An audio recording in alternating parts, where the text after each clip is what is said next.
On part où ce matin, Bertrand? Montmartre. Le mercredi 2 mai 2018, à 8h37, le thermomètre avoisine les 5 degrés. Pourtant, malgré ces températures hivernales, les pigeons roucoulent place du Tertre, laissant s'échapper de leur bec une légère buée sous le regard amusé de J'adore Michou, cet endroit. en train de se faire croquer par les portraitistes. Ah oui, moi, peut-être. Au même instant, à la terrasse du Chat qui louche, Mathilde Terrier engloutit sa 3e suce de la matinée en feuilletant en mode Travaux. À la table d'à côté, pour se réchauffer, Frida et Gerhard, un couple de touristes allemands, s'offrent un petit déjeuner.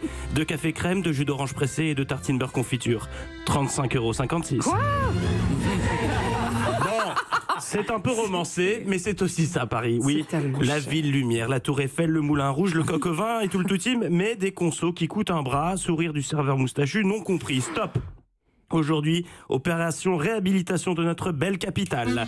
Amis touristes, vous avez sûrement déjà perdu plus d'un bras à la vue d'une addition dans un café débit de boissons parisien, mais sachez que dans ce domaine, nous ne sommes pas les champions. Oui, il y a pire. La preuve avec la mésaventure de cette femme russe résidente en France, racontée ce matin dans l'Alsace. En février dernier, cette mère de famille de 37 ans s'est offert un week-end complice avec son fils et une amie en Suisse. Au programme, viré dans un tea room du canton de Zurich. Sympa. Le trio s'est offert 2 cafés et un chocolat dans la bonne humeur la plus totale. Une joie de courte durée violemment interrompue par l'addition. 6 430 €. Mais non. Mais c'est pas possible pour 2 cafés, un chocolat. Eh bien si, Daphné, pourtant. Alors non, ces consos n'avaient rien d'exceptionnel qui justifiait un tel tarif. Ils n'ont pas été moulus par Georges Clooney. Mais si la femme russe a réglé une telle somme pour 2 cafés et un chocolat, c'est de sa faute. Au moment de payer par carte de crédit, au lieu d'entrer le montant du pourboire qu'elle souhaitait laisser au serveur, elle a machinalement composé les 4 chiffres de son code de carte bleue. Aïe, aïe, aïe. La loose. Et elle ne s'est aperçue de son erreur qu'à la fin du mois de février en recevant la facture de sa carte. Bon, c'est une erreur, elle a été dédommagée. Non. Mais non. Non, c'est horrible. C'est horrible. Non. Non. Ils lui ont redonné des cafés jusqu'à Jusqu'à combler. Mais même pas.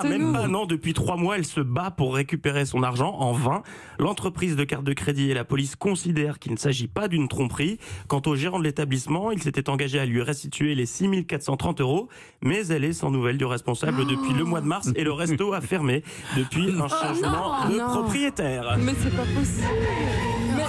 Mais vous pouvez pas nous laisser comme ça. Mais il faut qu'on l'aide, cette femme. C'est affreux. Oui, enfin, j'ai pas le bras aussi long, Daphné. Je veux bien faire ce que je peux à mon niveau, mais fou. Il faut absolument qu'on organise une collecte. Non, mais en plus, ça va nous calmer sur les pourboires. Ça va pas du tout. Vous avez un bonus pour vous rattraper? Oui, vous avez tous entendu parler de La Casa des Papel, la série Netflix qui raconte l'incroyable braquage de la Maison de la Monnaie de Madrid. C'est un resto de paella, moi. Mais non, c'est un succès incroyable. Et bien, alors que le tournage de la saison 3 a été annoncé, des Bretons viennent de réaliser un remake, enfin presque. C'est Ouest France qui nous raconte ce qui reste à ce jour le braquage le plus pourri de l'histoire.